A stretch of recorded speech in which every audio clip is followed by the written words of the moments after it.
Jeg har et spørsmål til samferdselsministeren. Det fristende å betegne denne regjeringen som ettersleps- eller etterskuddsregjeringen på samferdselsområdet. Tidligere i dag så har vi hørt samferdselsministeren måtte forsvare elendig vedlikehold med store etterslep som for trafikanter både trafikkfarlig og kostbart. I NRK i går hørte vi om bilverksteder som hadde lange ventelister på grunn av skader påført av dårlige veier.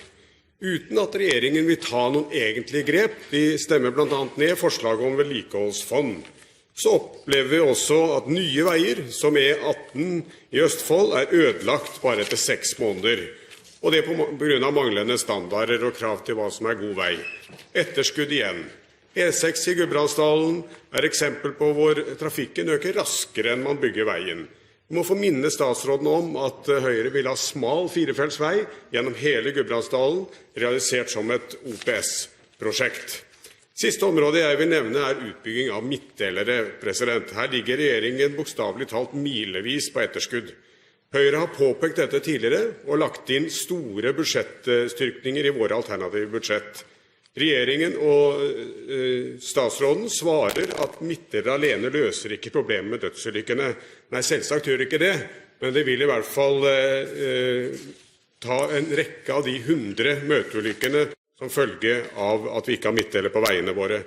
Jeg vil hevde at eksemplene jeg har nevnt, viser at regjeringen bedriver en gammeldags samferdselspolitikk og ikke villig til å ta i bruk nye virkemidler og verktøy for å møte dagens utfordringer. Ser ikke statsråden nå snart at samferdselssektoren overmoden for nytenkning og for å derigjennom få bedre, sikrere veier raskere? Statsråd Meltveit Kleppa. Den beste måten å få trygge og sikre veier raskere på, å styrke bevilgningene. Det gjort. 100 milliarder kroner mer til samferdsel enn forrige nasjonale transportplan. Det vil utgjøre en forskjell. Så spørsmålet, hva det som gjør at dagens regjering i så stor grad må konsentrere seg om etterslepet?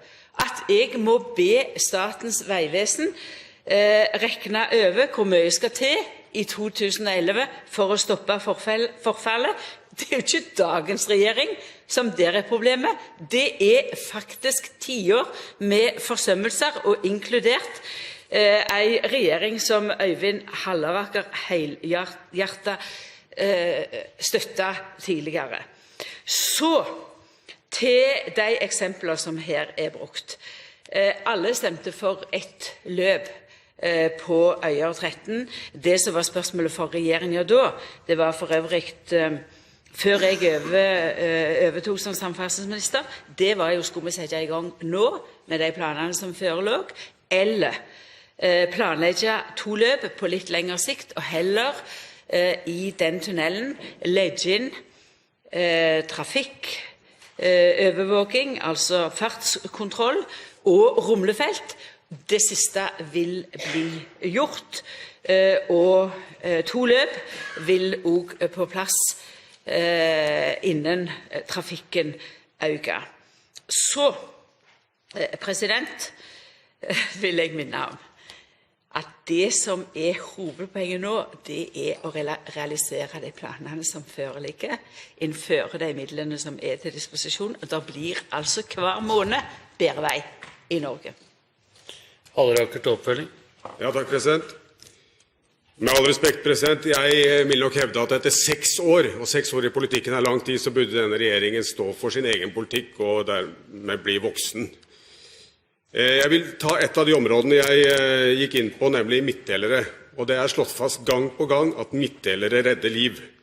Regjeringen ligger altså etter til tross for skrytet fra statsråden 500 millioner på etterskudd på trafikksikringsområdet i egne budsjetter.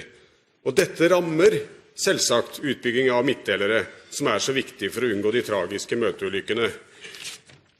Høyre har altså 2 år på rad prioritert mesteparten av vår satsing på samferdselsbudsjettet nettopp til midtdelere med 1,4 milliarder. Vil regjeringen nå ta dette på alvor og komme à jour med NTP ved å støtte Høyres forslag til utbygging av midtdelere på norske veier? Statsråd Meltveit Kleppa.